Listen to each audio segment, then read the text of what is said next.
Bien, como le dije, vamos a entrar a la segunda fase, ¿no? De 4 semanas, donde vamos a hablar todo lo que es que es la genética molecular terminar y la gametogénesis. Profesora, solamente se ve la página de la universidad. Por eso les preguntaba, a ver,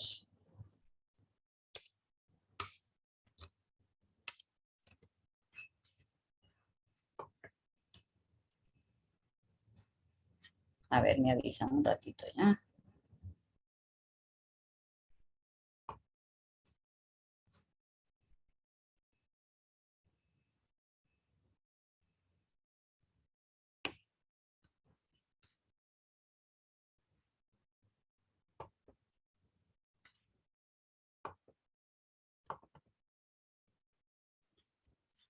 Ahí se puede ver, Perfecto. ¿sí? Sí.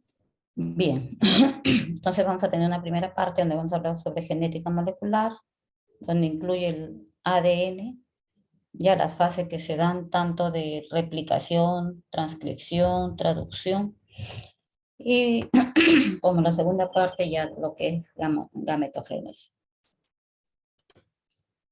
A ver, habíamos estado viendo todas estas semanas que el ser humano tiene una unidad que es la célula, ¿no? Estas células tiene su parte nuclear y tiene su citoplasma, ¿no? Dentro del citoplasma que encontramos mitocondrias, retículos endoplasmáticos, ¿ya?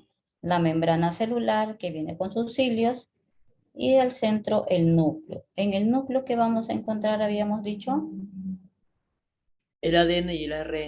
Cromosomas. el ADN, ¿no es cierto? El ADN. El ADN que era el conjunto de cromosomas que teníamos todo ser humano, que habíamos dicho que eran 22 autosómicos, pares y un par sexual, ¿no? También habíamos visto que el cromosoma tenía sus partes, su centrómero y los telómeros que están a los extremos, ¿no? Donde en una de ellas lleva el cromátido. Entonces, estas estaban conformadas por dos hélices, ¿no? El ADN, dos hélices, ¿no? Dos hélices que se iban a estar unidos por los nucleótidos o bases, ¿no? Nitrogenadas, que podía ser adenina, guanina, citosina, timina, que eran,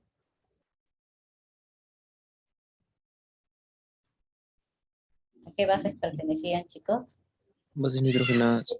Nitrogenadas. ¿Cuáles son las bases nitrogenadas? La adenina, Guanina, citosina y la timina. Guanina, Ya, pero citosina y son dos timina. grupos, se llaman, ¿no? Sí. Son dos grupos. Del ADN y Un la grupo ARN, es las las piriminas y las purinas. piridinaminas, ¿no? Ujú. Purinas y pirimidinas. Entonces, eso hay que tenerlo presente, ¿ya? Acá están las bases nitrogenadas. No sé por qué sale esa.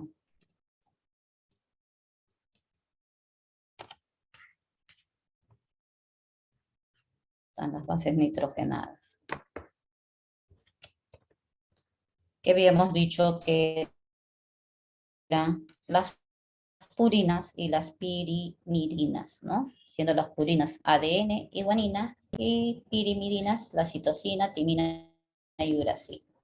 Estas se iban a parear para formar las uniones de ambas hélices del ADN, ¿no? Aquí vemos, ¿no? Guanina, citosina, adenina, timina, adenina, pero siempre tiene que ser una purina o una piridinamina. Entonces, las cadenas de ADN son complementarias y su replicación es semiconservativa, pues siempre se conserva una cadena original. Ya eso hay que tener presente. Siempre se tiene que conservar una cadena original. Entonces, vemos acá cómo se lleva a cabo la síntesis proteica, que habíamos dicho para que haya síntesis proteica, qué es lo que tenía que pasar. La información del ADN al ARN, ¿no? Pero todo esto tiene una secuencia, ¿ya? Una secuencia. que tiene que pasar por la replicación, la transcripción y la traducción. A ver, ¿quién me puede decir qué es la replicación?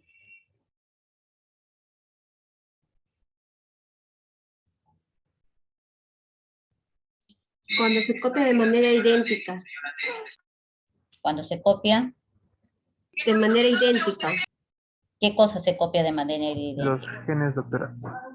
¿Qué cosa específicamente? Estamos hablando de dos. El ADN, el ADN. El ADN, ¿no? Entonces la replicación es una copia del ADN cromosómico del progenitor para formar moléculas de ADN hijas con idénticas secuencias, ¿ya? Se conserva uno, es idéntica.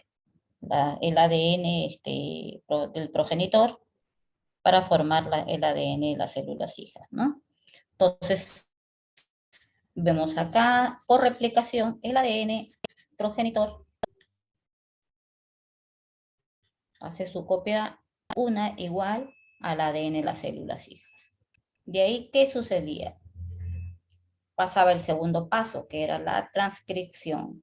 A ver, ¿quién me dice qué es la transcripción?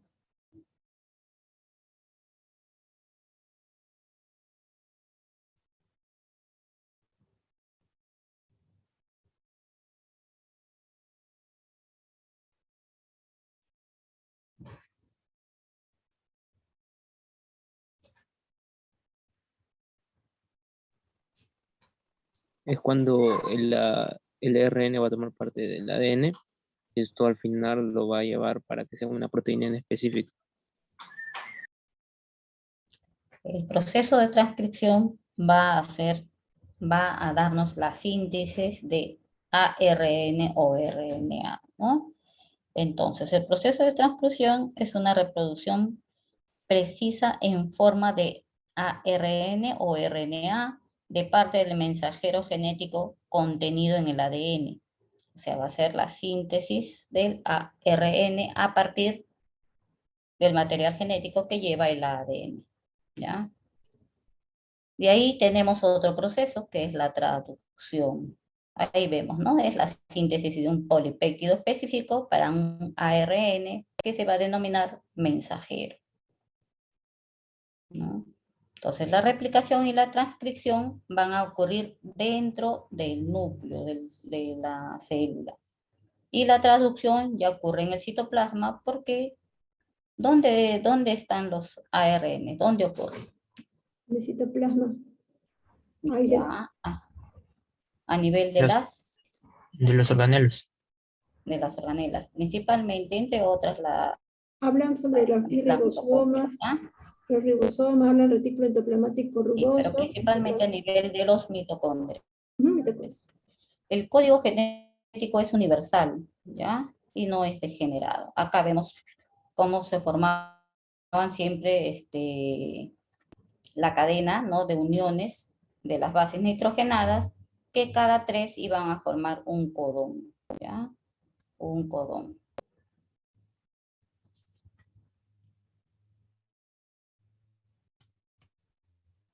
Acá vemos la primera base de codones, la segunda base de codones y la tercera base de codones, ¿no? Siempre habíamos dicho en unión de 3, ¿no? Entonces, la unión de codones que nos iba a dar estamos viendo acá qué cosa es la fenilalanina, la leucina, la metionina, la valina, aminoácidos, ¿no? Entonces la síntesis de proteína iba a dar la estructura que eran los aminoácidos, ¿no? Los aminoácidos que en cadena iban a formar las proteínas, ¿no?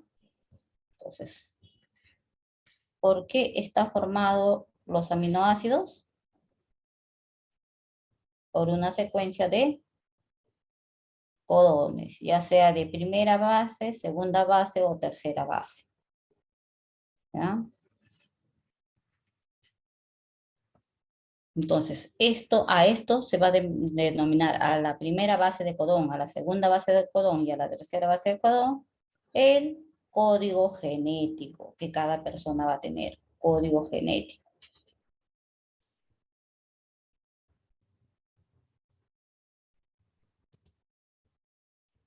Vamos a ver, la estructura génica.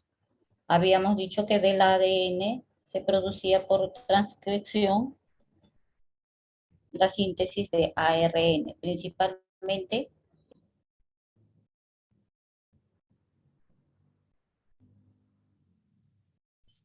que tenemos acá, principalmente de ADN por transcripción había pasado a ARN, ¿no? Es una modificación post-transcripcional porque se ha realizado ya la fase de transcripción, que es un procesamiento o síntesis de ARN, ¿ya? Y este ARN ya maduro, por traducción, va a producir las proteínas que habíamos dicho que eran las secuencias de aminoácidos, ¿no es cierto? ¿Hasta ahí claro? Sí, profesora. Sí, doctor. Entonces, este es prácticamente para ver las estructuras igualito como habíamos visto, ¿no? La secuencia de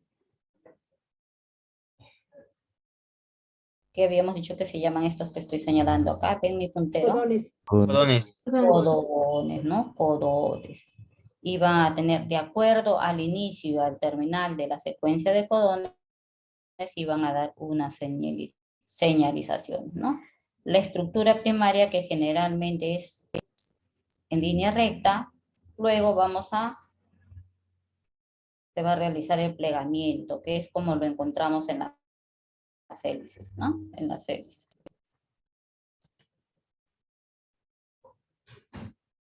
¿Qué cosa es el Open Reading Frame?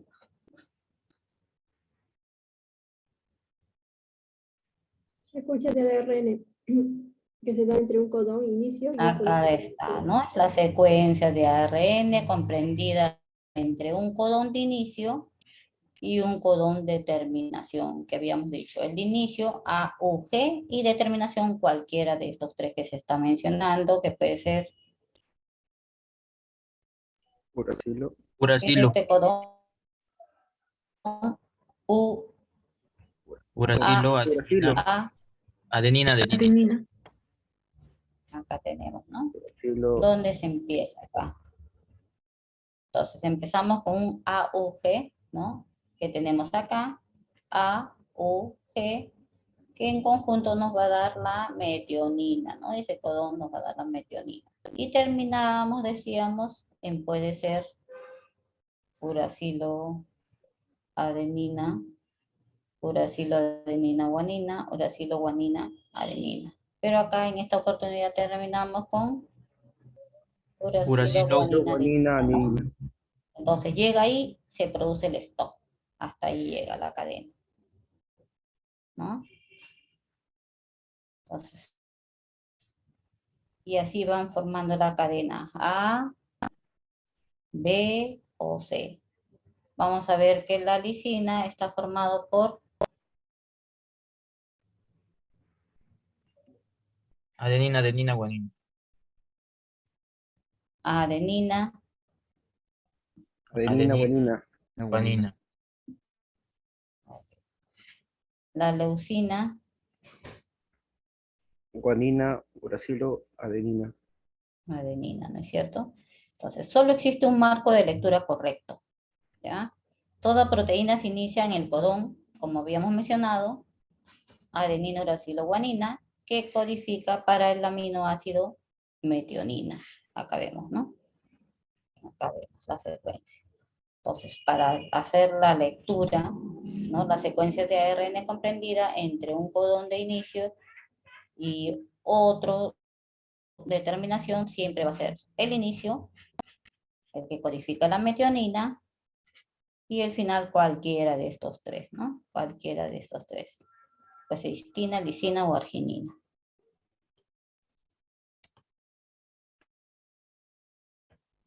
Entonces, ¿cómo se puede dar las mutaciones génicas entonces? ¿A qué niveles?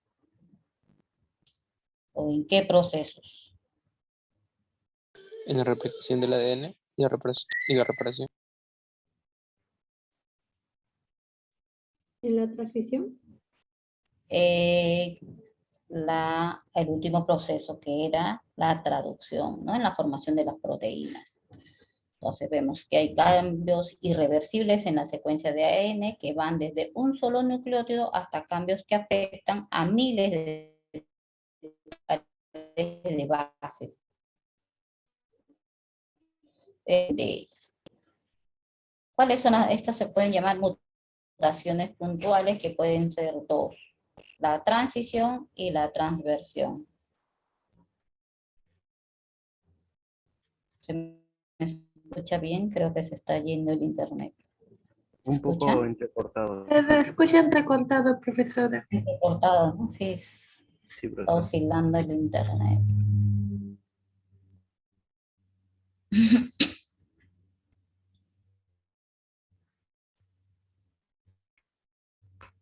Bien. Entonces vamos a ver. Las mutaciones puntuales van a ocurrir en una sola base. Si es de transición puede ser en las purinas, que es la adenina, la guanina, y si es de transversión, en las piridininas, que puede ser la timina o la citosina, ¿no? Entonces las transiciones, dice, cambian de una purina por otra purina o de una piridimina a otra piridimina. Ese es en la transición. Cuando se cambian de una purina por otra purina o de una piridimina a otra pirimidina, entonces ese es un proceso de mutación puntual de transiciones. Pero el proceso de mutación puntual de transversión es el cambio de una purina por una pirimidina o viceversa. O sea, una pirimidina por una purina. ¿Ya? Entonces, la transversión, acá vemos las flechitas de color rosado, ¿no? Puede cambiar de una purina a una purina o de una piridimina a una piridimina, pero la transversión es cruzada, ¿no? Ahí vemos las flechitas celestes, puede ser cambiado de adenina por timina, puede ser cambiado de guanina por tiamina, puede ser de adenina por citosina o de guanina por citosina, ¿ya? Pero es cruzado las transversiones. Entonces, si le preguntan a ustedes de las mutaciones puntuales, ¿cuándo se realiza una mutación por transiciones? Cuando es un cambio de purina por purina. A otra purina, ajá, o de una piridina a O otra. O una pirimida con otra por otra pirimida. piridimina, ¿no? Ok. Bien. ¿Y cuando es transversión? Es por un cambio de una purina por una pirimida o viceversa. Ujú. ¿Cuál es su apellido? Caipo. Bien. Continuamos entonces.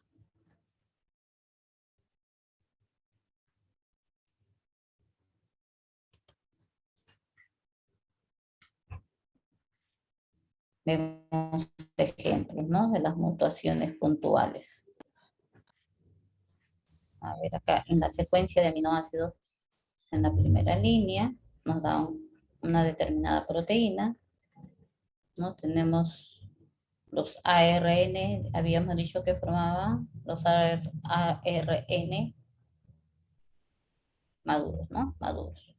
Entonces ahí tenemos la secuencia de codones de 5 a 3, ¿no? Vemos que acá en la primera secuencia, que es Es normal. Es normal, ¿no? Es normal. Y estamos viendo la síntesis de proteína normal en la primera secuencia. Entonces, acá en la segunda vemos mutaciones sustitutivas, ¿no? La alanina está cambiando En Con una, citosina. en una purina o piridimina. Acá que es donde dice Piramidina. mutación sustitutiva. Piramidina. Pirimidina. Pirimidina. Exacto. Entonces lo que acá arriba viene a ser una alanina, entonces acá ya no es, ¿no? Hay una mutación. Se codifica una proteína, pero ya de otro tipo, ¿no? De otro tipo. No sigue la secuencia, ¿no? Acá vemos alanina, arginina, leucina, glicina, y acá le cambiaron, ¿no? Le cambiaron a la alanina ya. Ya no es glicina.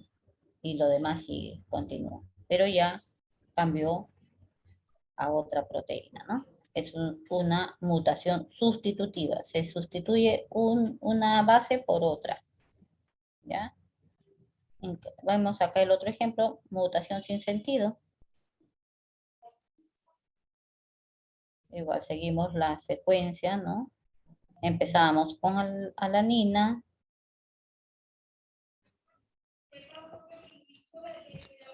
Arginina, están prendiendo sus audios. Leucina, glicina, ¿no? Seguimos el mismo orden de arriba, ¿no?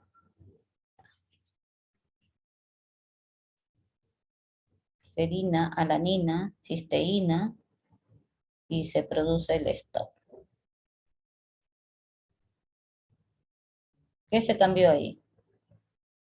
En la figura roja. Adenina. Claro, no tiene secuencia, ¿no? Uracilo, adenina, adenina. No puede ser, debía ser Tendría que ahí ser una citosina. guanina. Se produce el stop, ¿no? Se produce el stop y miren, la proteína es una proteína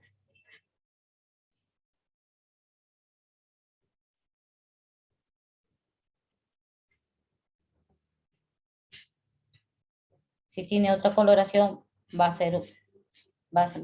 ser algo que está alterado, ¿no? Si bien es cierto las dos primeras, acá hay un cambio de secuencia, pero sigue una proteína, sigue un aminoácido, ¿no? En cambio acá ya no, se produce el stop porque ya no encuentra un aminoácido que se pueda formar. Entonces, como que se rompe la cadena ahí, ¿no? Se hace un stop, que va a estar dado por algunos tipos de sustancias, ¿ya? Ahora vamos a ver por qué tipos de sustancias están dados esos cortes, esos bloqueos. Entonces vemos acá, ¿no? Las enzimas que reconocen y cortan secuencias específicas, ¿cómo se van a llamar? Ven acá en la parte de arriba, ¿no? Endonucleasas de restricción. Endonucleasas, exacto, para la restricción. Entonces las endonucleasas van a producir ese corte, ese stop. ¿Ya? Estas endonucleasas, ¿qué van a hacer? Son enzimas que van a reconocer y cortan secuencias específicas. Como habíamos dicho, eran 3 tipos de secuencias las que producían el stop, ¿no? Al inicio habíamos visto. Entonces, producidas por diferentes microorganismos. Cortan secuencias cortas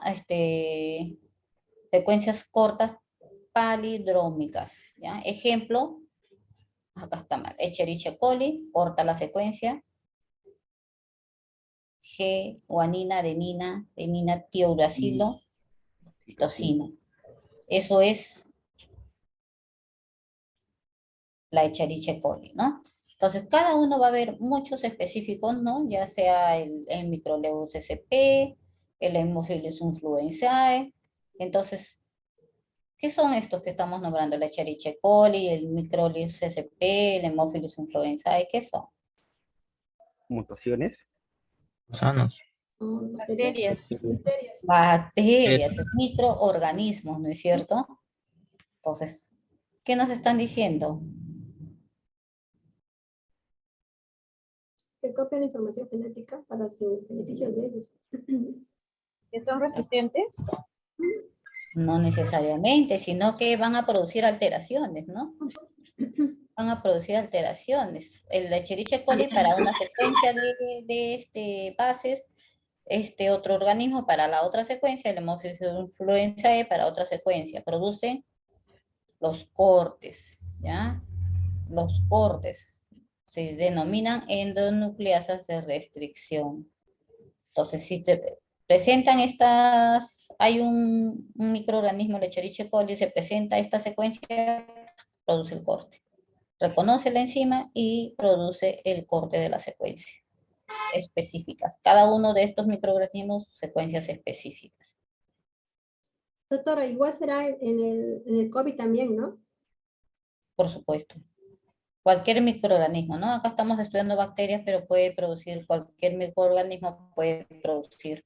Por eso que nos explica a veces de tantas enfermedades que no solamente tiene signos y síntomas en un órgano, en una región, ¿no? Sino que hasta ahorita ni se sabe cuáles son las secuelas que producen a varios niveles, ¿no? Veíamos que había pacientes que se contagiaban de una enfermedad y empezaban a darles como vitiligo, ¿no? A despigmentarse y otros a hiperpigmentarse. Entonces, eso no va a ser porque va a influir de frente en el aparato respiratorio, no, sino que ese virus, o sea, ese microorganismo va a producir alteraciones en estas secuencias en la síntesis que se dan constantemente, ¿no? Ahí se producía por diferentes microorganismos, pueden ser bacterias, virus, parásitos, no sé, ¿no? Entonces, cortan secuencias cortas, ¿ya? Entonces, como dice tu compañera, claro, podría estar dándose esto también de mutaciones a nivel estructural con el virus del COVID, ¿no? 19. Muchas personas han quedado con muchas secuelas, múltiples secuelas que recién están saliendo, ¿no? Una de ellas, cosas que no se podían explicar, como era la decoloración o la hiperpigmentación.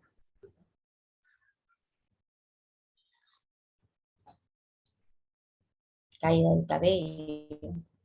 También habían estudios de que se producía infertilidad, ¿no? Infertilidad en algunos de estos abortos. Entonces, son cosas que se han dado y se están estudiando, ¿verdad? ¿Por qué, no? ¿Por qué? Porque no solamente es algo superficial, sino es a nivel estructural. Ya también tenemos otro microorganismo, los plásmidos, ¿no? Tienen los fragmentos de ácidos nucleicos, ADN o ARN, que aparecen en el citoplasma de algunas procariotas. El plásmido es una procariota, ¿no? Sus genes confieren ventajas adaptativas, ya sea de resistencia, las toxinas, las enzimas, y se van a emplear en la ingeniería genética como vectores, ¿no? Entonces se utilizan también estos microorganismos de acuerdo a sus fragmentos para corregir, ¿no? En la ingeniería genética, ¿no? Corregir algunos defectos y poder utilizar toda esta secuencia que hemos mencionado para poder corregir algunas anomalías, algunas deficiencias, ¿no? Entonces, ¿quién hace eso? La ingeniería genética, ¿no? Lo utiliza esto como vectores, ¿no? Entonces, a raíz de esto se puede crear vacunas. Pues. Sí, doctora. ¿Sí? ¿No? Todo es ingeniería genética estructural, ¿no? Se pueden crear vacunas, se pueden manipular y cambiar los tipos de, ¿cómo se llama? A nivel también del mismo microorganismo, ¿no? Entonces, hay un proceso de transformación, ¿no? Un gen aislado, que era el gen, el que tenía el material de la herencia, que es el ADN, ¿no? Acá está el plásmido abierto por la enzima de restricción. Se había aislado este plásmido, este bacteriano se había aislado, ¿no? Entonces, ¿qué pasaba acá? La cadena que es recta se iba a unir acá en los extremos.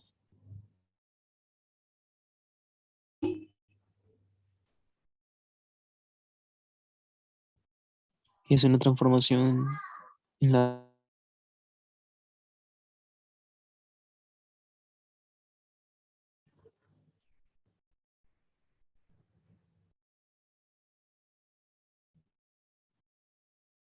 Y vemos acá la molécula de ADN recombinante, que ya están combinadas en ambos, el gen aislado y el gen donador, que es de la bacteria, y se iba a producir un tipo de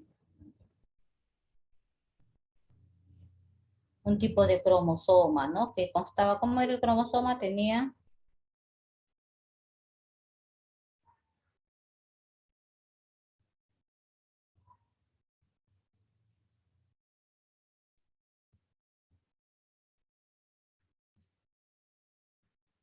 que era esta parte de acá.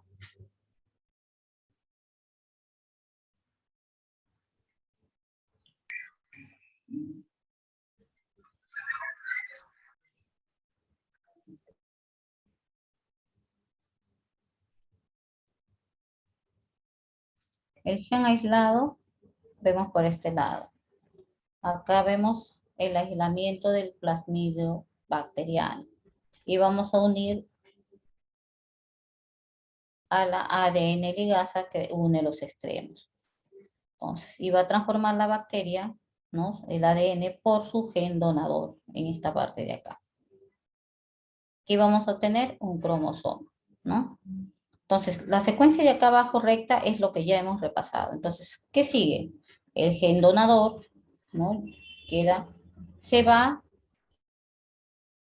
a transcribir, o sea, a sintetizar un nuevo tipo de ARN maduro, y esto por traducción iba a producir otro tipo de proteínas. Entonces había un proceso de transformación de la proteína original a una alterada porque teníamos un gen donador que nos iba a dar ¿quién? El plasmidio, pues, ¿no? El plasmidio bacteriano. Entonces ahí se reintegra, ¿no? Se reintegra. Por eso dice, sus genes confieren ventajas adaptativas, puede ser de resistencia, de toxinas o de enzimas, ¿no? Creando esta nueva proteína, integrando el gen donador al gen original aislado, ¿no? Entonces, se llama un proceso o una transformación del tipo D, que es el resultado del tipo D de un tipo específico de proteína.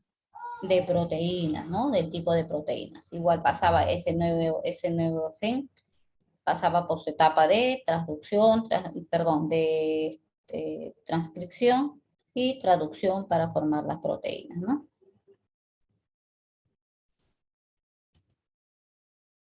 Este es un ejemplo de las células de la anemia falciforme, ¿no? Que es una enfermedad de herencia autosómica recesiva. Ya sabemos qué es la herencia autosómica recesiva, ¿no? Donde se sintetiza la hemoglobina anormal, que la denominan S, hemoglobina, en lugar de la normal, que es la hemoglobina A, ¿no? La sustitución del ácido glutámico, ¿qué es el ácido glutámico? Un aminoácido, ¿no? Terminación. El ácido glutámico se sustituye por una valina, que es también un aminoácido, ¿no? Otro aminoácido. Otro aminoácido, exacto. Entonces hay una sustitución ubicado en la posición del gen 6 de la beta-globina. Los hematíes se van a deformar ante la disminución de oxígeno, porque no es capaz de absorber oxígeno o absorber disminuido, o por el pH. ¿Qué va a provocar si no hay oxígeno? Una hipoxia. Hipoxia celular. Una celular. hipoxia, primero celular, después de los tejidos, produciendo dolor, infecciones y en algunos casos accidentes cerebrovasculares, ¿no? Entonces vemos en el lado de la izquierda los glóbulos rojos, ¿no? Y los glóbulos, las células que son anormales, ¿no? Que son anormales. Entonces acá en esta cadena vemos una cadena normal y en el otro la alteración o la mutación, ¿no? ¿Qué se ha cambiado? Es guanina, adenina, guanina, acatanina, guanina, tiamina, guanina. Inversión de la cambiado? adenina por timina. La timina. timina La está guanina. El orden de la adenina con timina. Timina. Adenina con tiamina, ¿no? Adenina con timina, ¿no? Entonces, las dos son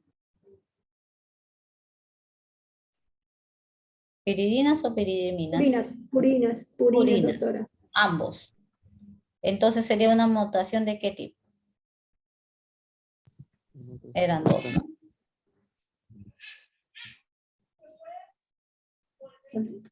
De transición. Transversión. Transición, transversión, no. Las dos son Son Las dos purinas. son purinas. Son purinas. Ambas, pues. Entonces de Transición. transición, Transición. exacto, ¿no? Decisión. Exacto. Entonces, ¿qué tenemos acá abajo? La secuencia de GAG era una glutamina Y una valina. y una valina, ¿no es cierto? Y una valina. Entonces, la proteína normal es una glutamina y la proteína mutante es una valina, ¿no? Una valina. Entonces, de esa manera se produce la alteración, ¿no? Entonces, luego vemos ya lo que se produce en la enfermedad y todo lo demás, ¿no? Pero estructuralmente es eso, ¿no? El ácido glutámico o glutamina por una valina. Eso es lo que está alterado en las anemias falciformes. ¿En qué gen específico? En el gen 6 de la beta globina. ¿Ya? Entonces, como no son normales las células que se forman, van a tener poca capacidad para absorber oxígeno, ¿no? Por lo tanto, va a haber una deficiencia de oxígeno, por lo tanto, hay hipoxia a nivel celular y a nivel de los tejidos, ¿no? Esto ya en la parte genética, las secuencias. Acá tenemos como era 1, 2, sus hijos de forma recesiva. ¿Cómo era la segunda generación? Si ambos, mira, acá tienen recesivo los dos, ¿no? Uno iba a tener la enfermedad, uno recesivo y el otro iba a ser sano, ¿no?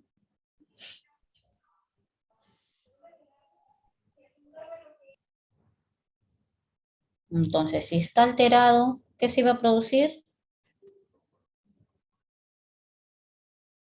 Un corte. Un stop, ¿no? Un stop o corte. Acá está, ¿no? Un stop o corte. Entonces ya no sigue la secuencia. Entonces la prueba, esta se llama una prueba para anemia de células falciformes, para hacer el descarte de las anemias falciformes. Hay que trabajar, hay que ver a nivel molecular, ¿no? A nivel genético, para hacer la certeza de un diagnóstico.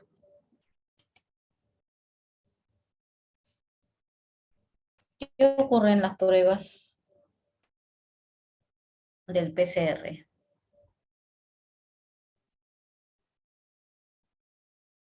¿Qué es el PCR? Reacción a la cadena de polimerasa. Reacción en cadena de polimerasa. ¿Para qué se hace? Para detectar infecciones. Fragmento de ADN. ¿Qué? ¿Para descartar Pruebas qué? de patología, medicina legal, pruebas de paternidad, detección de organismos patógenos, detección de cepas resistentes a antibióticos. Tiene muchas funciones, muchos usos. Muchísimas aplicaciones, ¿no? Entonces, a ver, ay, no sé por qué se pasa esto.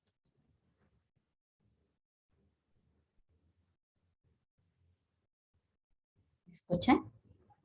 Sí, Doctora, profe. ¿la PCR es igual que la proteína C reactiva? Reacción en cadena de polimerasas. Reacción en cadena de polimerasas generalmente se hace estudios a nivel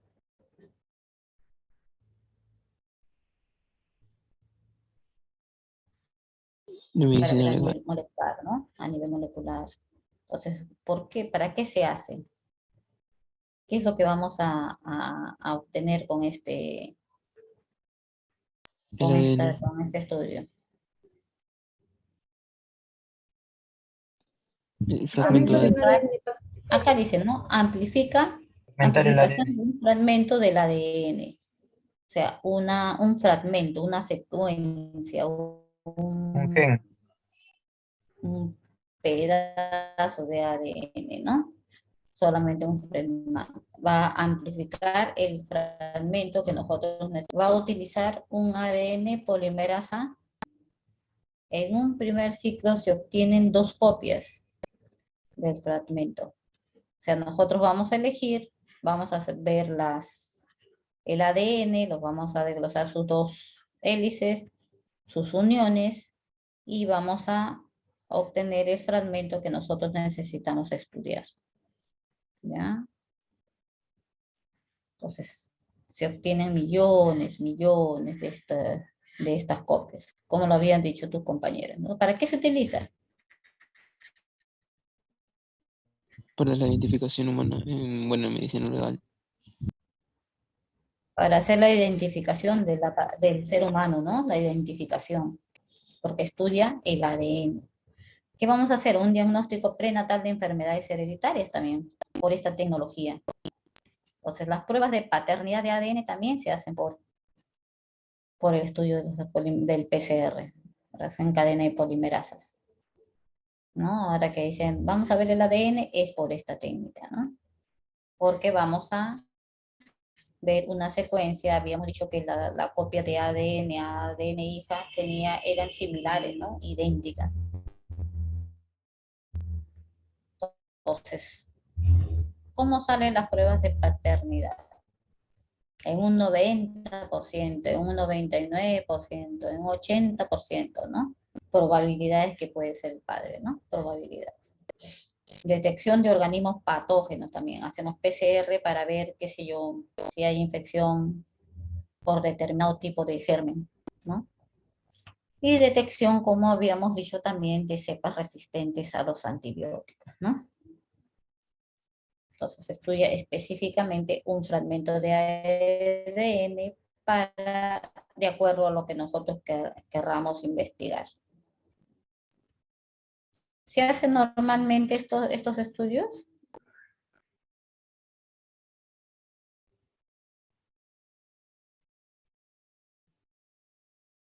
Sí, sí. Sobre todo la detección de microorganismos y las cepas resistentes, sí los hacen en cualquier laboratorio, ¿no es cierto? Sí, doctora. En cualquier laboratorio lo pueden hacer. Entonces acá habíamos dicho, ¿no? De las 2 hebras agarrábamos una secuencia, una plantilla, lo desdoblábamos, hacíamos una plantilla de ADN, ¿no? Sus 2 hebras, el ciclo se repite y las copias, como habían sido, se supone una de las progenitoras a las nuevas.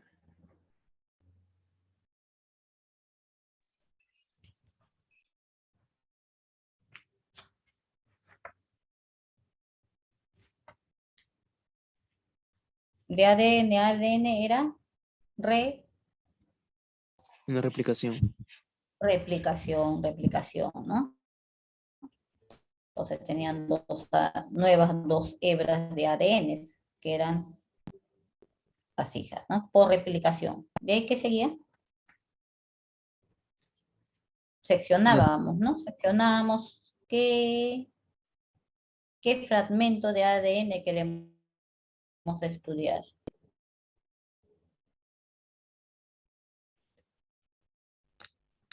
Entonces, ¿qué es? Sección de ADN. ¿Qué están agarrando? ¿Qué sección? De 3 a 5. Eso se amplificaba porque solamente queremos hacer estudio de ello, ¿no? Entonces, ¿qué hacíamos? Ese es el paso 1, desnaturalización, que era la formación de las dos hebras de ADN nuevas. El paso 2 era de hibridación, era amplificar el ADN o el fragmento de ADN o la sección de ADN que queremos estudiar o utilizar. Y el tercer paso era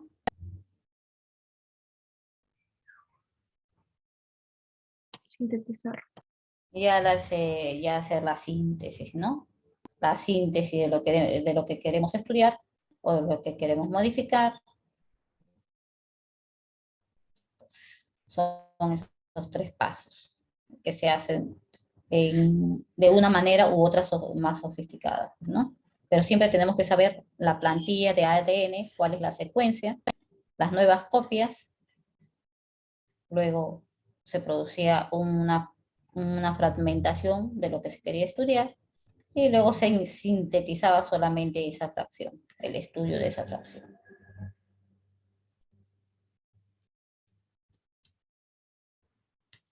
Bien.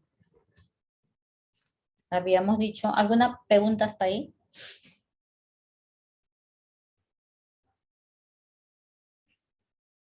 ¿Alguna consulta?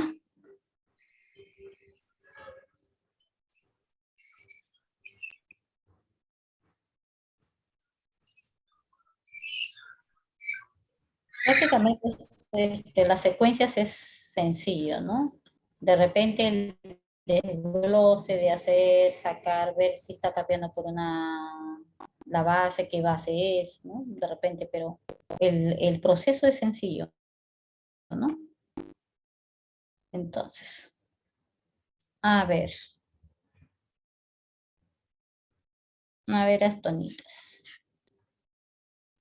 ¿Qué cosa es la gametogénesis? ¿O quién desea responder? A ver, levante la mano. La gametogénesis cuando se forman los gametos. Zaire, Es el proceso de formación y maduración de los gametos masculinos y femeninos. es el proceso. De formación y maduración de los gametos Ya, masculinos y femeninos. ya, pero ¿de qué manera lo estudiamos? La meiosis. A nivel cromosómico, ¿no? A nivel cromosómico, como si son haploides, diploides, si se están replicando por meiosis, mitosis, ¿no? Para ver la morfología, para que se preparándose, ¿no? En la secuencia, preparándose con el único objetivo, ¿cuál es? De la fecundación, ¿no es cierto? Entonces, es el proceso como lo habían comentado, del proceso de maduración, tanto de los gametos femeninos o masculinos, de un estudio a nivel cromosómico, ¿no? Para lograr la fecundación, ¿no? Entonces acá vamos a ver, en la mujer esta gametogénesis se va a llamar ovogénesis o génesis, y en el varón espermatogénesis, ¿ya? Vamos a ver qué tienen en la mujer, 3 pasos, y en el varón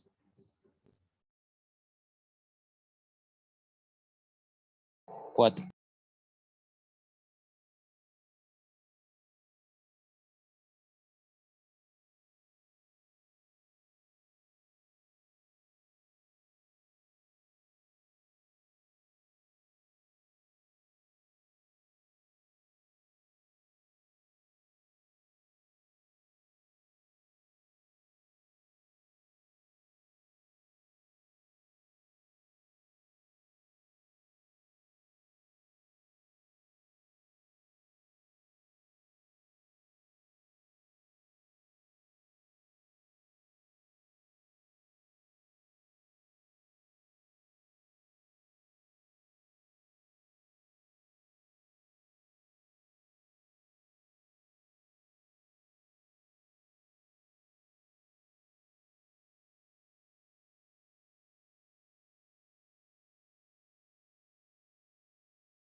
Se fue el internet. A ver, chicos, vamos a volver a compartir.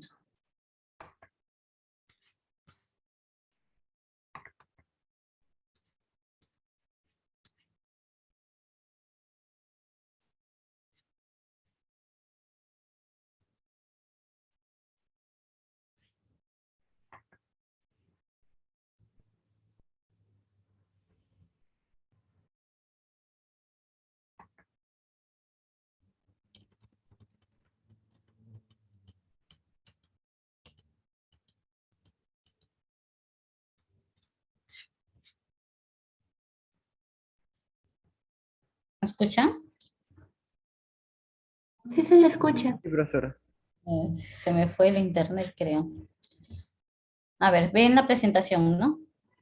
Sí. Sí,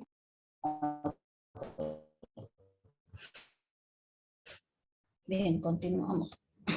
El proceso de gametogénesis en ambos, ¿no? Tanto en el varón como en la mujer, ¿no? De lo que habíamos estado estudiando anteriormente, habíamos dicho que teníamos todos los seres humanos 22 pares autosómicos y un par sexual cromosómico, ¿no? Ese par sexual, ¿cuántos eran? 1 y 2. Uno obtenido de la mamá y otro obtenido del papá, ¿sí? correcto. Sí, Ok. miss. Cada uno de estos cromosomas o cada uno de estos gametos iba a tener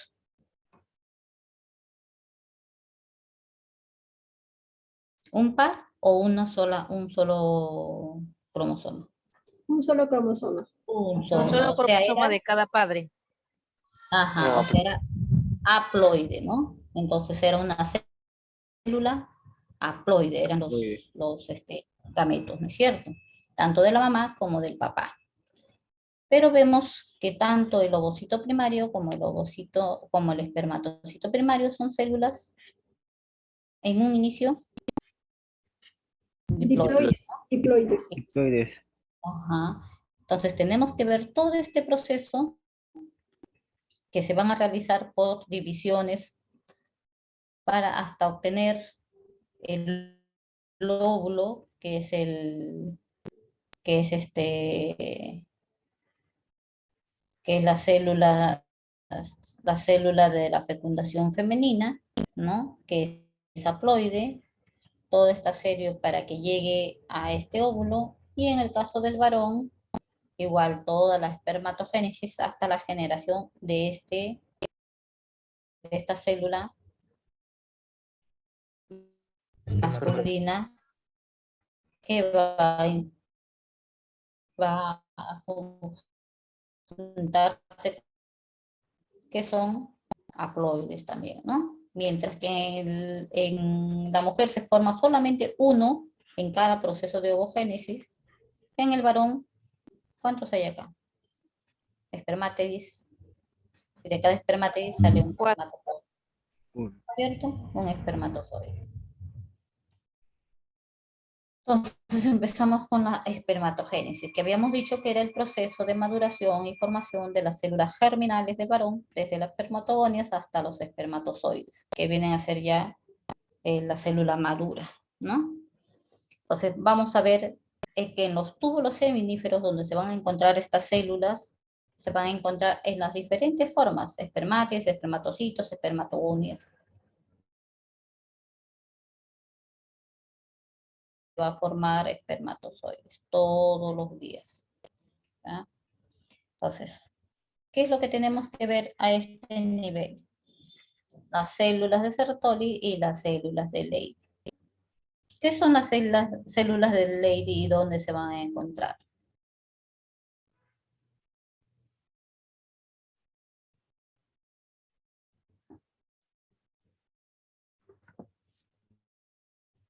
Habíamos dicho que estos eran Células los que van a túbulos ¿Foliculares? seminíferos, ¿no? ¿Mm? ¿Se encuentra a nivel de los testículos, doctora, las células de Leydig? Sí, obvio, están en los testículos Y tienen producir esteroides. partes, ¿no? Entonces acá vemos, acá la están señalando, ¿no? Las ¿Y el células de epitelio semónico del testículo? Leydig se encuentran en el intersticio, ¿ya? En el intersticio de la gónada propiamente dicho, ¿ya? De los testículos. Los testículos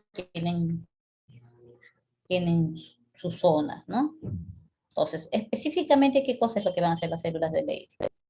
Produce una hormona, la testosterona. Producen principalmente la testosterona, que es la hormona masculina por excelencia. La mujer también tiene, pero la testosterona es la responsable de casi todos los caracteres sexuales secundarios y la formación para que se lleve a cabo la espermatogénesis del varón. Pero tenemos otro tipo de células también que son las células de Sertoli, ¿no es cierto? ¿Por qué son importantes las células de Sertoli?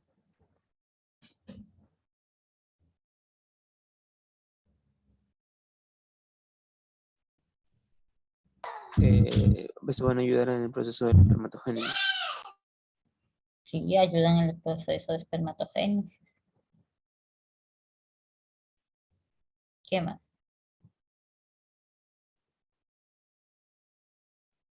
La proliferación y diferenciación, ¿no? ¿Qué más?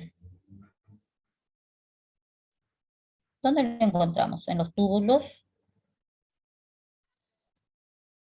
seminíferos, habíamos dicho, ¿no? Seminíferos. Terminales. En los túbulos Seminíferos. seminíferos, ¿ya? Se van a extender a este nivel de los túbulos seminíferos. Y también van a secretar una hormona que es la hormona antimülleriana, ¿ya? Para que pueda producirse solamente la testosterona. Entonces tenemos dos tipos de células que son importantes en espermatogénesis, que es la célula de Sertoli y la célula de Leydig. Ahí vemos a nivel celular que encontramos todos los tipos de la espermátide, los espermatocitos y las espermatogonias. Vemos acá. ¿Qué son las espermatogonias? Que lo vemos acá, ¿no? Célula germinal primordial, donde se va a desarrollar las espermatogonias, ¿no? Son unas células con núcleos oscuros, ahí lo estamos viendo, adyacentes a las láminas basales, habíamos dicho de los túbulos seminíferos, que poseen, son haploides o diploides. Diploides. Son coincidentes. Diploides, ¿no es cierto? Todavía son diploides. Entonces las espermatogonias son diploides, ¿ya? Luego tenemos acá los espermatocitos del tipo 1, ¿ya? La espermatogonia diploide va a proliferar por mitosis en el testículo. O sea, se replican por mitosis, pero conservan la característica diploide, ¿ya? Porque se están proliferando por mitosis, ¿ya? Entonces sigue, dice, la espermatogonia diploide prolifera por mitosis en el testículo. Proliferan por mitosis, o sea, no pierden la forma de este diploide, hasta llegar hasta espermatocito tipo 1, ¿ya? Realizan miles de procesos de mitosis. ¿Ya? Las células son de núcleo grande y poseen 46 cromosomas y han replicado su ADN. ¿Ya? Por la primera división meiótica originan los espermatocitos tipo 2. O sea, el proceso de mitosis produce replicación, pero se conserva el número de cromosomas. Mientras en el periodo de meiosis sí ya va a haber la separación, ¿no? Entonces, para que pase espermatocitos primario a espermatocito secundario, ¿qué se iba a dar? Una primera división Miótica. meiótica, exacto. ¿Por qué? Porque en la meiosis sí ya lo convertimos de espermatocito primario diploide a espermatocito secundario haploide. Oye, ¿Ya? Haploide, en la primera división meiótica. Luego íbamos a tener una segunda división meiótica, acá está, ¿no? Segunda división meiótica. de cada uno de estos espermatocitos secundarios se van a formar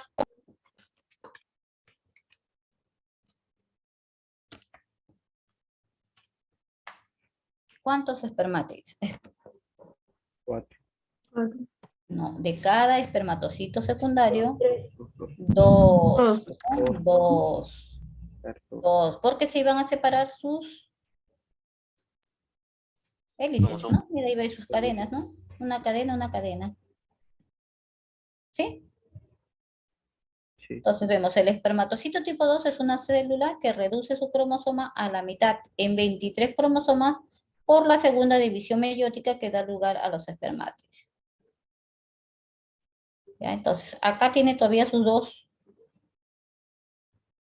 cromátides, ¿no? Sus 2 cromátides.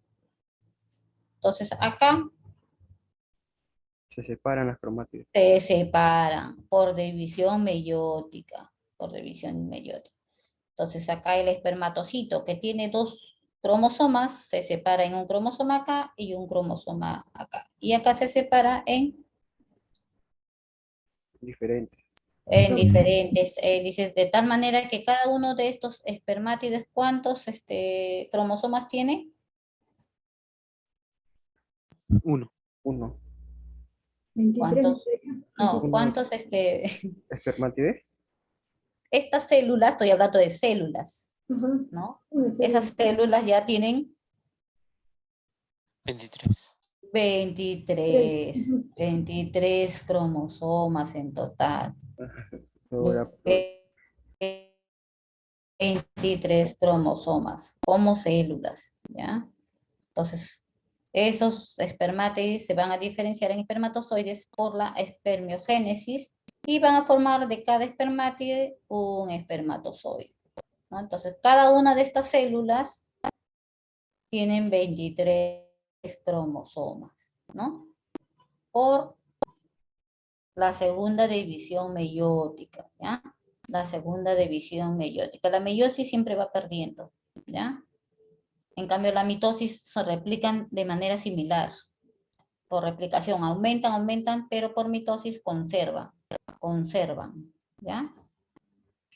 Entonces, quedamos en que las espermatogonias serán células con núcleos oscuros adyacentes a la lámina basal del tubo seminífero que poseían 43 cromosomas. Luego teníamos los espermatocitos primarios, los cuales por la primera división meiótica se iban a convertir en espermatocitos secundarios, ¿ya? Y dice que estos se han replicado su ADN por la primera división meiótica y originan los espermatocitos secundarios. Estas células de espermatocitos secundarios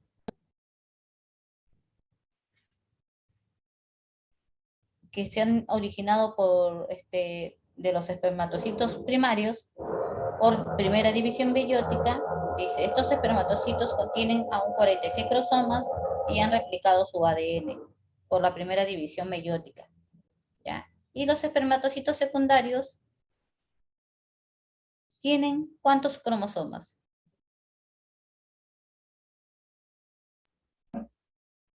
Estos tienen 46, estos tienen 46 y estos 23.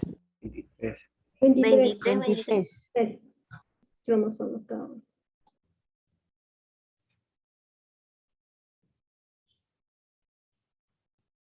los espermatocitos secundarios, ¿cuántos 46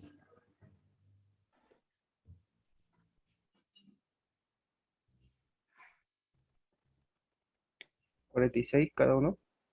23 cromosomas cada uno, es más, porque hacen lo que es de diploide pues haploide. Porque aún son diploides. Ya después en el espermátide pasan a... Claro, ahí dice, ¿no? Las células que reducen sus cromosomas a la mitad por la segunda división meiótica, o sea, recién al paso de espermatocito secundario a espermátides se vuelven 23. haploides, ¿no? Haploides. Entonces, los espermátides son las únicas células que son Haploide. Haploide, pues. haploides, ¿ya? Entonces, de espermátides a espermatozoides, hay también un proceso, ¿no? Ese proceso se va a llamar espermiogénesis, ¿ya? Entonces, que lo vamos a ver ahorita. Ahí vemos. La espermiogénesis dijimos que era el paso de espermátide a espermatozoides, ¿no? A espermatozoides. Entonces, ¿cómo se iba a dar lugar a esto? Entonces, ese proceso de diferenciación de las espermátides en espermatozoides que implica una reorganización celular de ciertas organelas para formar estructuras como el flagelo, la vesícula acrosómica, la cabeza, la cola y las partes que contiene, ¿no? El citoplasma residual es eliminado, dice, por las células de Sertoli, lo fagocitan, que además nutren y protegen a las demás células que ingresan en los procesos de la espermatogénesis. Vemos acá la espermátide, que tiene su núcleo, tiene sus mitocondrias, tiene su aparato de Golgi y tiene su vesícula acrosomal. Va produciendo, va pasando a formarse el núcleo en una zona central, de tal manera que se forma una estructura llamada flagelos por acumulación o ¿cómo se llama? Alineación de las mitocondrias. Vemos acá las mitocondrias que están dispersas, se van a formar a cada lado, como vemos ya en la figura 3, ¿no? ¿Ven estas estructuras que tienen acá? Se van a alinear las mitocondrias, Entonces, el núcleo viene a formar la parte que se denominará posteriormente la cabeza, y la vesícula acrosomal en la parte superior, que ya estaba formado desde un inicio, ¿no? Vesícula acrosomal, acá se va plegando al núcleo, de tal manera que forma parte de la cabeza del espermatozoide. Parte de la cola va a estar formada por alineación de las... ¿Qué son estas estructuras? ¿Ven mi puntero? Mitocondrias. Mitocondrias que están dispersas se van a agrupar, se van a alinear a este nivel. Acá, como lo vemos ya en la figura 4, ¿no? Y se va perdiendo el exceso de citoplasma, que van a ser fagocitadas por las células de Sertoli. Entonces el citoplasma restante que sobra va a ser fagocitado. Entonces vemos acá las piezas media, que está formado a los costados por mitocondrias. Tenemos los centriolos, que siempre está, que acá que vemos en el núcleo, los centriolos, ¿no? El núcleo, propiamente dicho, que va a formar parte, dijimos, de la cabeza junto con la vesícula acrosomal. Entonces, ya no es una célula redonda, sino la característica que tiene el espermatozoide, ¿no? El acrosoma, que es un extremo que tiene todas las condiciones, vesículas y todo para poder penetrar a nivel del ovocito, ¿no? Ovocito, unas sustancias para degradar y que puedan penetrar por señalizaciones, ¿ya? Información genética a nivel del núcleo que está en... ¿Dónde está el núcleo del espermatozoide? En la cabeza. En la cabeza, ¿no?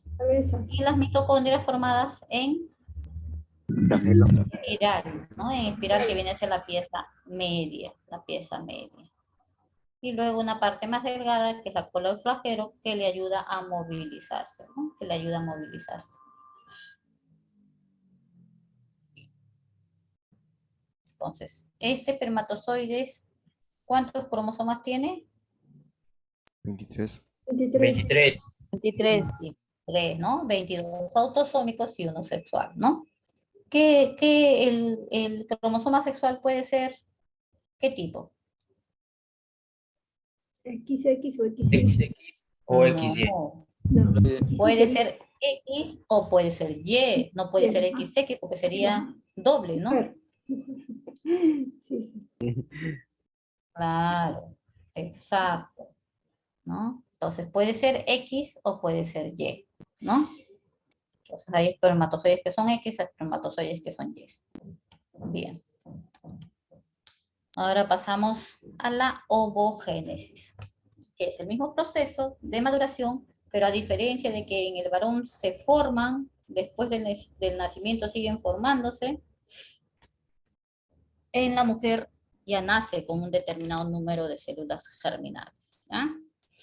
Entonces, en el proceso de ovogénesis tenemos acá el ovario, que es donde se forma el equivalente a los testículos en el varón, no el ovario. Acá tenemos el folículo, y dentro del folículo vamos a encontrar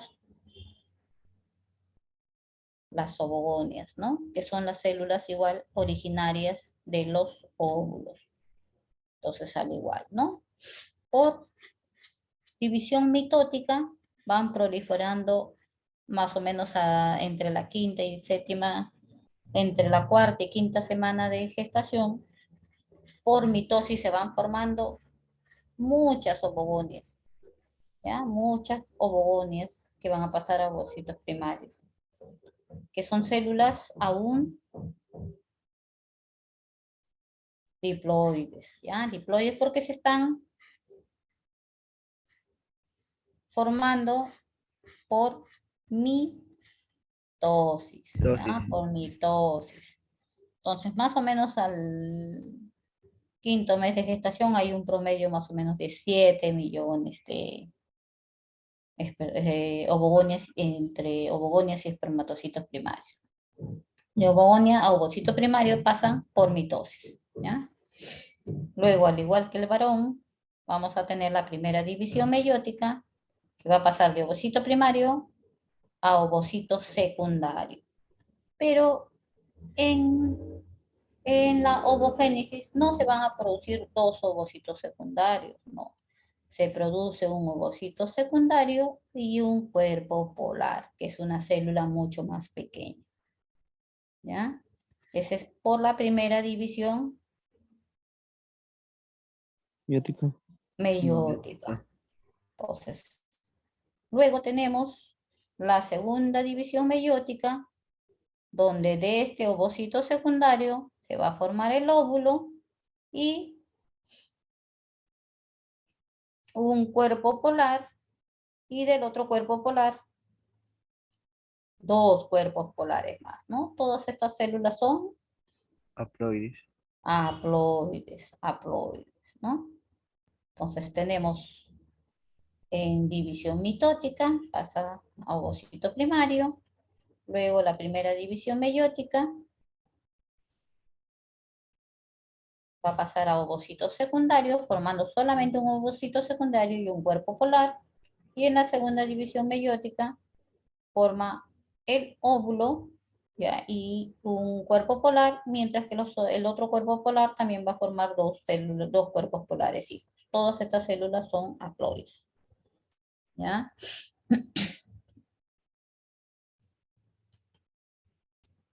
Aquí tenemos la ovogénesis. ¿Dónde comenzamos? Acá dice el comienzo. Los ovocitos primarios están presentes en el ovario en el momento del nacimiento. Entonces ya se ha producido la división mitótica, ¿no? Mitótica. O sea, de ovogonios a ovocitos, a ovocitos primarios. Luego, la segunda fase dice, una vez por mes, entre los 6 y 12 ovocitos primarios comienzan a madurar, más o menos entre 6 a 12 ovocitos primarios por mes. ¿Ya? Entonces acá vemos, ¿no? La forma del folículo, ¿no? Acá el folículo, el ovocito madura dentro del folículo. Una vez por mes, entre 6 a 12 ovocitos primarios comienzan a madurar, En la fase 3 dice, un ovocito primario y sus células circundantes constituyen un folículo. ¿Cuáles serán las células circundantes? Mira, acá están, ¿no? Los folículos, ¿no? Habíamos dicho que dentro del folículo se encontraba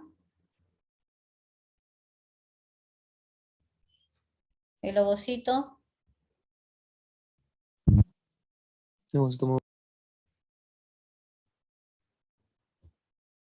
primario, ¿no?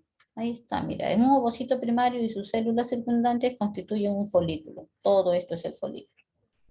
Entonces vemos acá el ovocito y las células foliculares que van a formarse alrededor. ¿Ya? El ovocito en desarrollo es alimentado por las células del folículo que lo rodean, ¿no?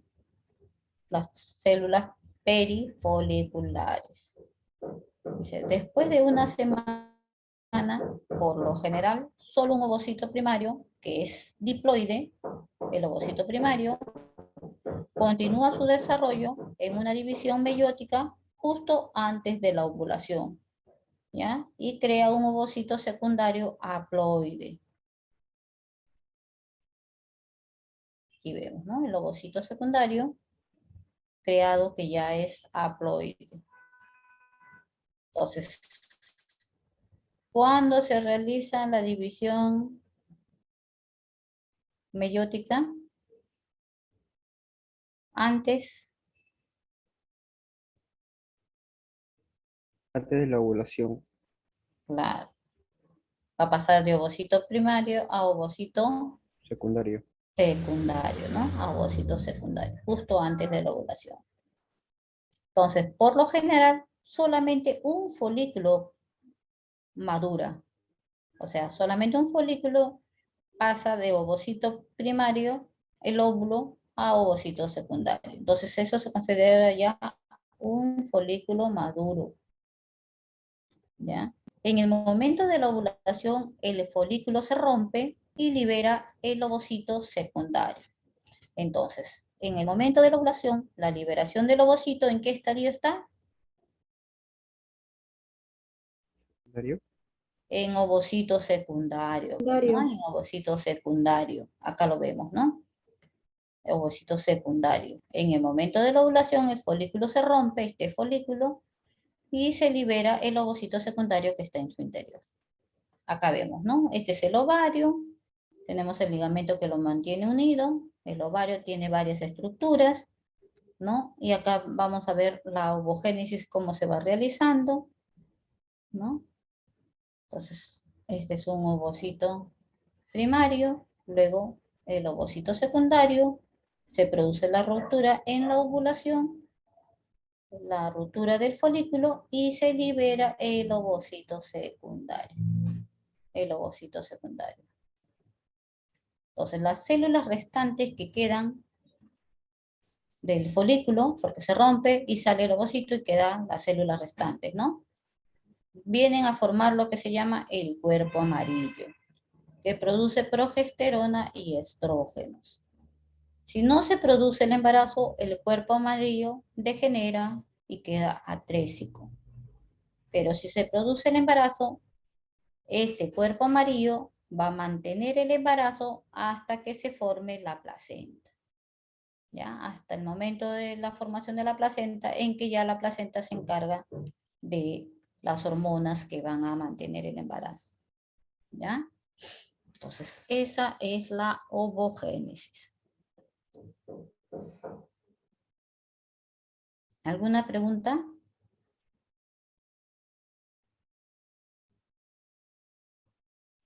Entonces, ¿cómo qué tipo de ovocitos encontramos al nacimiento de una mujer en una recién nacida?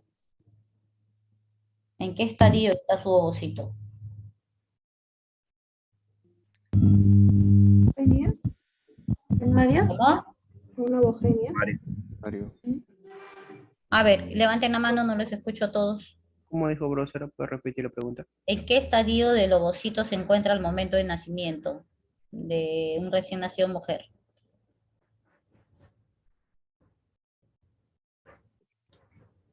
A ver. A ver, Vázquez. El El ovocito primario, acá dice. ovocito primario. Ovocito primario, bien, Vázquez. Y en el momento de la ovulación, ¿en qué estadio se encuentra? Secundario. Secundario, perfecto. Entonces se entendió, ¿no? Se entendió. Entonces, ¿cuántos cuerpos polares, corpusculares se forman durante la ovogénesis? 3. 3, ¿no es cierto? 3. ¿Haploides o diploides? Haploide. Haploides, ¿no? Y un solo óvulo en cada proceso de ovogénesis, ¿no? Un solo óvulo en cada proceso de ovogénesis. O sea, al mes solamente un óvulo maduro, ¿no? Varios, o sea, empiezan a madurar varios, pero solamente uno llega a la maduración para poder ser expulsado del folículo, ¿no?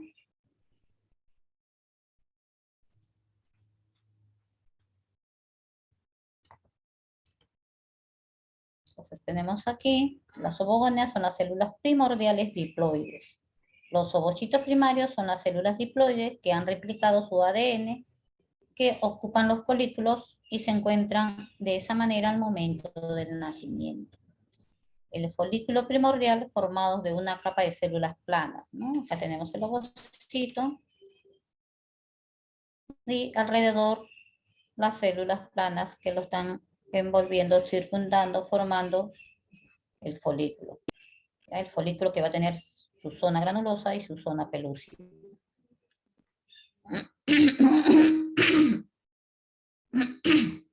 ¿Ya? Entonces, acá vemos en el ovocito el folículo primordial, que principalmente está ocupando prácticamente el citoplasma, todas las células, su núcleo al centro. Vemos que estas células primordiales se van poniendo a manera de estructuras circulares hacia la periferia, ¿no? Hacia la periferia. De tal manera que queda la zona pelúcida en la parte interna del folículo y las células que confluyen son las células de la granulosa, ¿no? Y esta sigue madurando, entonces ya se va a dividir en teca interna y teca externa. Y vamos a ver la parte hacia un costado nomás, el folículo maduro, ¿no? Donde ya está el óvulo, el ovocito en estadio 2 para producirse la ovulación. Este folículo maduro se llama folículo de Graf, ¿ya? Folículo de Graf. Entonces vemos acá los ovocitos diploides, los folículos primordiales, que habíamos dicho formados por una capa de células planas, ¿no? Como lo vemos acá al inicio. El folículo primordial solamente tiene una sola capa de células planas. El folículo primario, que lo vemos al centro, formado por una o más capas de células cúbicas, ¿no? Vemos acá alrededor, ¿no? Y el folículo secundario, que ha formado un antro contenido líquido, acá el antro folicular, antes de que se produzca la ovulación y contiene el ovocito en estadio 2. Este folículo maduro se va a llamar, se le denomina folículo de Graf. ¿Ya? Entonces, ¿cuáles son las hormonas tanto en el varón como en la mujer responsables para que se dé este proceso?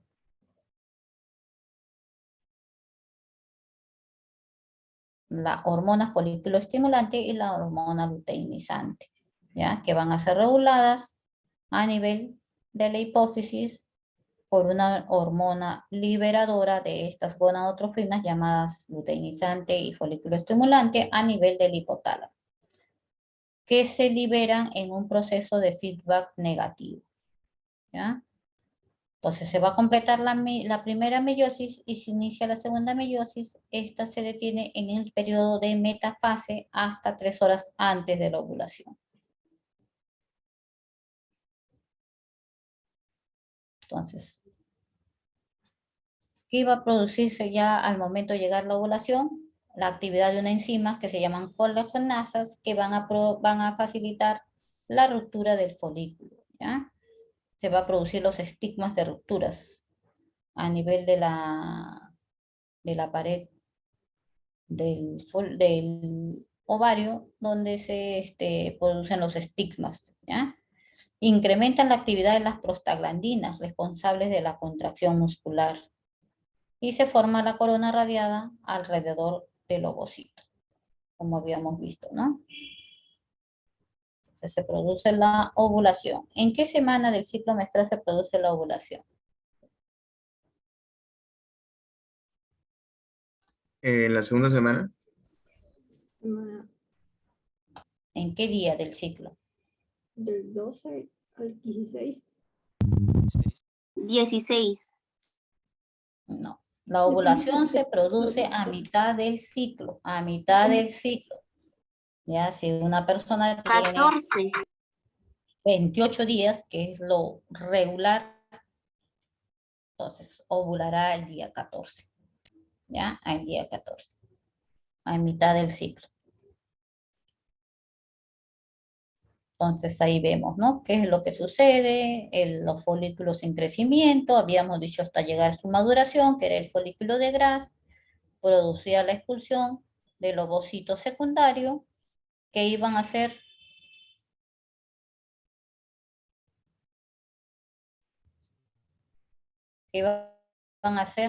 cogidos por la parte de la trompa uterina final, que son las fimbrias, que iba a empezar su proceso de migración a través de las trompas uterinas, ¿no? Para llegar su camino hacia el útero.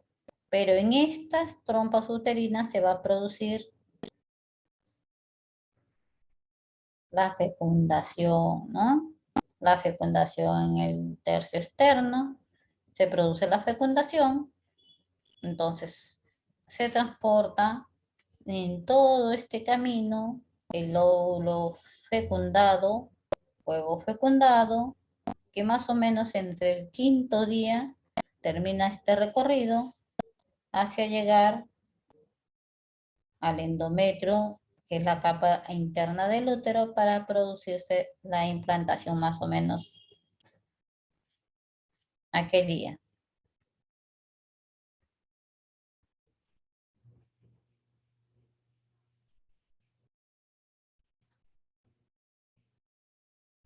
¿Mm? ¿Puedo repetir la pregunta, Miss? Este recorrido que se hace desde el momento que se inicia la fecundación tercio externo de la trompa uterina hasta llegar a la fecundación, porque la fecundación se realiza ¿dónde? En el útero, ¿no? En el endometrio del útero, la fecundación. ¿Cuántos? 5 días. Exactamente, al quinto día, ¿no? Al quinto día de la fecundación. Entonces, el transporte del ovocito, ¿no? En todo este camino ya vamos a ver el desarrollo, que se produce en la fase de mórula y posteriormente de blasto, ¿no? Para convertirse en blastocito para llegar, y así sucesivamente van replicándose de de una célula a 2 células, 3 y por multiplicación. ¿Ya? Entonces habíamos dicho que este folículo preovulatorio o maduro, o llamado también folículo de Graf, expulsaba el ovocito tipo 2, ¿no? Que se ha formado por la segunda división meiótica, ¿no? En el momento de la ovulación iba a dejar restos de este folículo, ¿no? Que se iba a convertir ¿en qué? Un cuerpo lúteo. Cuerpo lúteo o cuerpo amarillo, ¿no? Cuerpo lúteo o cuerpo amarillo, que iba a permanecer activo hasta que se formara la placenta para dar estrógenos y progestágenos en caso de que haya embarazo, ¿no? En caso de que haya embarazo. Entonces vemos acá, el cuerpo lúteo se forma de los restos del folículo de Graf, ¿no? Las células de la granulosa más las células de la teca interna van a dar la vascularización, se forma el pigmento amarillo, por eso es que se llaman células, cuerpo amarillo o cuerpo lúteo, que son las células luteínicas, ¿ya? Va a secretar progesterona y progesterona más estrógenos en la fase secretora, ¿ya? Entonces, va a proveer de progesterona en el momento, si es que se produce la fecundación, si se produce el embarazo, hasta el momento en que se encargue de ello ya durante el periodo que lo vamos a ver más adelante, también la formación de la placenta, que ya sería a cargo de eso.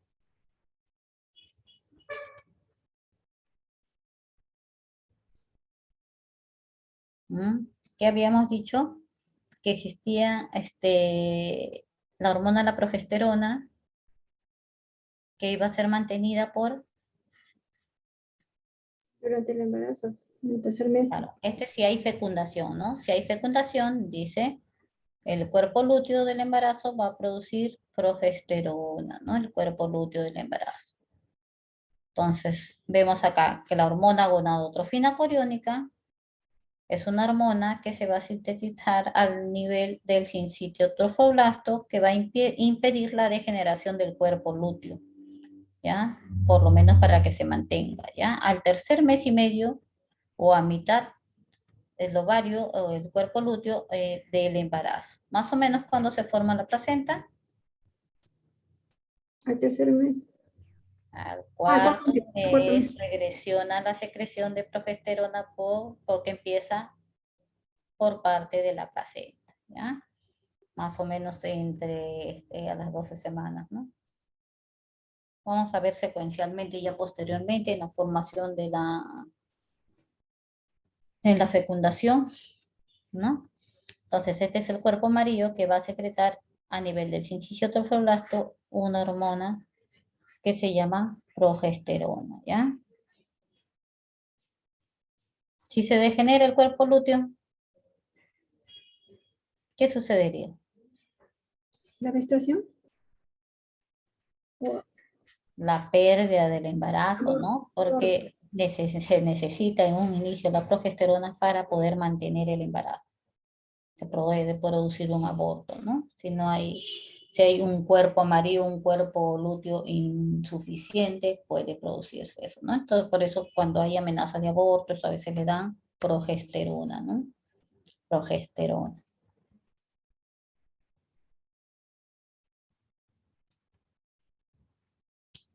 Entonces, ahí vamos a ver el ciclo ovárico que habíamos dicho que tenía la fase folicular y la fase,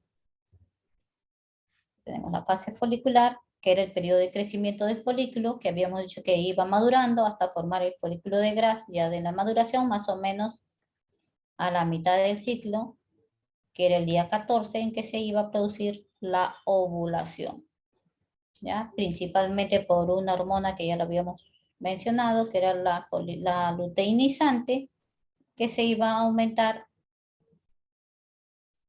un día, 2 días, 24 horas antes de producirse la ovulación. Y vemos que estas dos hormonas iban a estar presentes durante todo el periodo de crecimiento folicular, que es la fase folicular del día 1 al día 14, para poder llevar a cabo el proceso de foliculogénesis, ¿no? Entonces, la teca interna folicular y la granulosa van a producir estrógenos. Ya habíamos visto en las partes del folículo, ¿no? Entonces, en la fase luteínica o luteal, que viene a ser el periodo después de la ovulación, del día 14 al día 28, que viene a ser el periodo de la fase luteínica o luteal, porque iba a predominar el cuerpo que habíamos hecho, cuerpo amarillo, cuerpo lúteo, ¿no? Sí. cuerpo amarillo, cuerpo lúteo, por eso se iba a denominar la fase luteal o luteínica. ¿Ya? Entonces, el cuerpo lúteo, que habíamos dicho, secretaba estrógenos y progesterona. En la segunda mitad del ciclo, ¿no? Del 14 al 28 día. Si no hay embarazo, este degenera después de 10 días, ¿ya? Formándose en el cuerpo albicans. Si no hay gestación, después de 10 días va a degenerar este cuerpo formado llamado cuerpo lúteo, que tenía su origen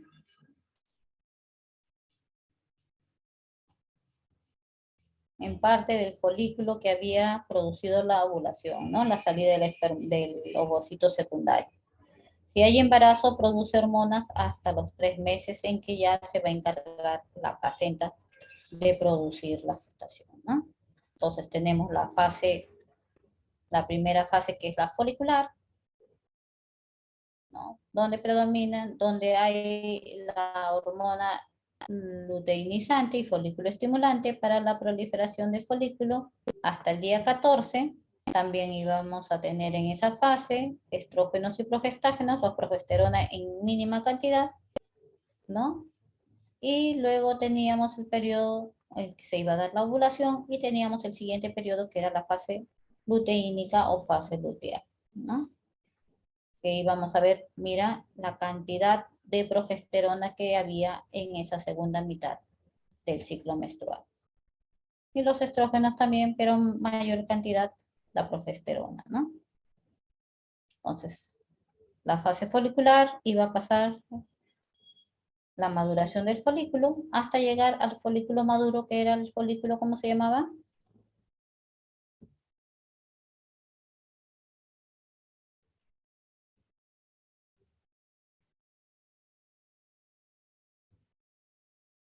¿Luteal? El folículo de Graf. El folículo de Graf iba a ser el folículo maduro que ya estaba listo para expulsar el ovocito secundario en el momento de la ovulación. Entonces, todo este periodo del día 1 al día 14 era la fase folicular, porque se iba a llevar a cabo la maduración del folículo para a la mitad del ciclo poder producirse la ovulación. Producida la ovulación, iba a formarse una estructura, ¿no? El cuerpo amarillo, que es la fase luteínica, porque se llama cuerpo amarillo o cuerpo lúteo, ¿no? Entonces era la fase luteínica o luteal, que se iba a perdurar en caso de haber gestación hasta los 3 meses de gestación, antes de los 3 meses de gestación, y si no se producía la fecundación, este cuerpo amarillo en la fase luteínica iba a degenerar después de 10 días si no existía embarazo, ¿no? Entonces, ese es a nivel del ciclo ovárico, pero al igual que en el ovario ocurre una secuencia, un ciclo, igualito ocurre a nivel del endometrio, que es la capa interna del útero, ¿no? Que es donde se va a producir la implantación. Entonces tenemos acá el ciclo uterino, que vamos a ver el espesor de tejido endometrial. Vamos a ver que después de producido el ciclo menstrual, que se va a producir del 1º al 5º día del ciclo, ¿no? Generalmente en 1º al 5 días del ciclo vamos a tener algunos 4, algunos 6, bueno, dentro del promedio, que puede ser de 1 a 7 días, ¿no? Empezaba la fase proliferativa, ¿no? ¿Por qué proliferativa? Porque el endometrio iba a empezar a aumentar de grosor, ¿no? Se iban haciendo mucho más anchos, proliferando el endometrio a la mitad del ciclo, que era el día 14-15, y ya pasaba a ser la fase secretora, ¿no? Secretora. Y en el día 28, ¿qué iba a producirse?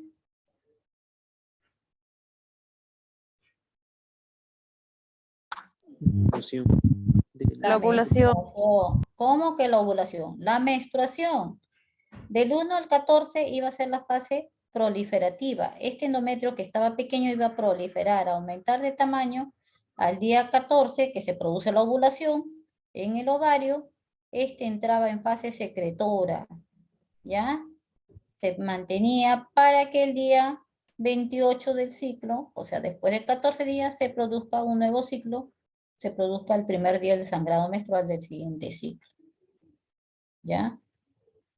Entonces, si es que hay gestación, entonces ya se queda este endometrio, ya no pasa, no hay menstruación, pues, ¿no? Se queda así engrosado para poder dar todas las condiciones, ¿no? Porque al momento que este prolifera, se crea un montón de células, las células espirales van proliferando, proliferando, de tal manera que se prepara para que haya fecundación y pueda ser nutrida por estas células espirales del endometrio. Pero si no hay embarazo, cae y el endometrio se descama, el endometrio funcional, para empezar nuevamente el siguiente ciclo, la fase proliferativa, nuevamente para engrosar, esperando un próximo ciclo y un probable embarazo el próximo ciclo. Entonces, son muy diferentes, ¿no? Las hormonas sí están iguales, ¿no? Estrógenos y progestágenos, igualito la progesterona también actúa en la fase secretora del ciclo endometrial. Se llevan simultáneamente, pero lo que ocurre acá en el ovario, y esto es lo que ocurre en el útero, simultáneamente, ¿ya? El día 14 es para los dos, tanto para el nivel uterino como para el nivel ovárico, ¿ya? Entonces tenemos dos fases del ciclo menstrual, dos fases. Tenemos la folicular en el ovario y la luteínica, y en el útero la proliferativa y secretora, ¿ya? Pero se dan simultáneamente. Aquí vemos, ¿no? Mientras que dijimos esto pasaba en la parte del ovario, ¿no? La maduración del folículo. Entonces, por las hormonas gonadotrofinas, que ya lo habíamos mencionado, la folículo estimulante, la luteinizante, que iban a producir la folículo estimulante, la maduración del folículo, y también iban a actuar a nivel de la ovulación al día 14 del ciclo. Luego se producía el cuerpo lúteo, que era el remanente del folículo de Graf que había expulsado al ovocito secundario, iba a formarse, y si no había gestación, esto degeneraba a partir del décimo día post ovulación, ¿no? Y lo que ocurría en el útero, en el endometrio, habíamos dicho que había una primera fase, la menstrual, que podría ser del primero al quinto, hasta el séptimo día, octavo se considera normal, ¿no? Y venía la fase proliferativa hasta el día 14, en que empezaba la fase secretora, y vemos, mira, cómo se preparan las arterias espiraladas que van proliferándose, haciéndose más grandes, ¿no? De tal manera, si se produce la fecundación, poder dar nutrición, oxígeno, para que pueda proseguir el embarazo, ¿no? Con la secreción de la progesterona dada por el cuerpo amarillo a nivel del ovario, para que pueda proseguir la gestación hasta que se forme la placenta, que ya se va a encargar de prácticamente ser un órgano en un inicio de casi todas las funciones de los órganos a nivel del embrión y del feto, ¿no? Y de la etapa fetal. Entonces tendría fase proliferativa, fase secretora, y al día 28 el ciclo o la fase menstrual.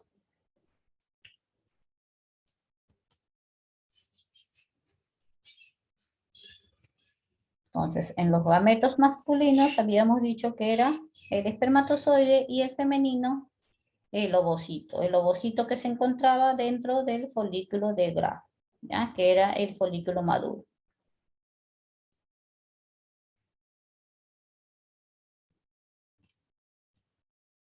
También lo habíamos mencionado ya, las partes del espermatozoide, que teníamos la cabeza del espermatozoide, que era lo que había sido el núcleo, ¿no?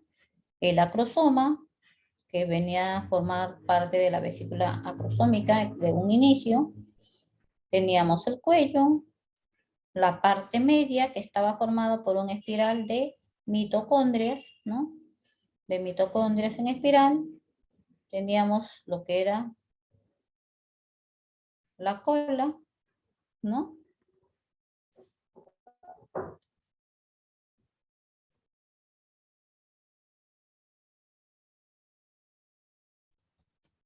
Bien. ¿Alguna pregunta? Es importante que lo repasen y lo definan bien, porque a raíz de esto vamos ya lo sucesivo a ver todo lo que es el desarrollo del embrión, la fecundación, las fases, ¿no? Todo ese periodo desde la fecundación, la fermentación, pero es importante que tengan bien en claro los ciclos, el ciclo menstrual. ¿Ya? ¿Alguna Doctora, una consulta? pregunta. Dime. ¿Existe la posibilidad de que maduren dos ovocitos? Sí, existe la posibilidad, sobre todo cuando hay estimulación, ¿no? En los casos de tratamiento de infertilidad, sí, pueden madurar y varios folículos, ¿no? Pero no es Doctora, lo normal, lo natural, ¿no? claro, doctora, otra pregunta. O sea, en caso de que pues, llegue a darse la fecundación, en ese caso, ¿cómo sería? No te escucho bien, se escucha distorsionado. Doctora, ¿me escucha? Sí te escucho, pero te escucho entrecortado cuando hablas. Sí, preguntaba que en caso de que que se dé a la fecundación en ese caso, ¿cómo cómo se realizarían los siguientes procesos?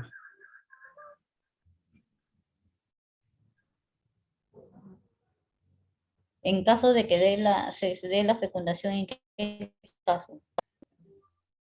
O sea, o sea, cuando hay dos ovocitos que maduran y se da la fecundación, cómo se desarrollarían los... Por eso le digo, en casos de estimulación se da, pero para hacer la extracción de varios folículos y se obtienen varios espermatozoides para poder fertilizarlos, pero fuera, ¿no? In vitro. Entonces, pero generalmente un espermatozoide entra en un ovocito, ¿no? Ahora, podría darse caso, vamos a ver cómo se lleva a cabo los embarazos gemelares, ¿no?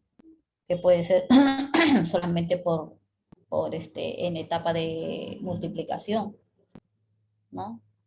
Entonces ahí vamos a ver lo que es diferente, lo que es gemelos idénticos o los que solamente que comparten tanto placenta, comparten membranas ovulares, ¿no? Y que han sido solamente de un espermatozoide, un ovocito, o cuando se han realizado independientemente, ¿no?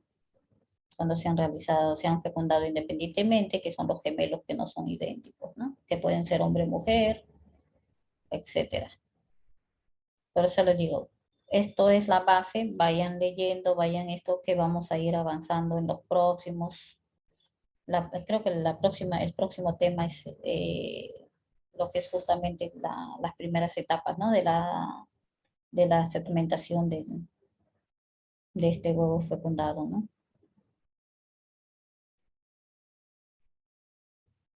Gracias, doctora. Ok. ¿Alguna otra pregunta?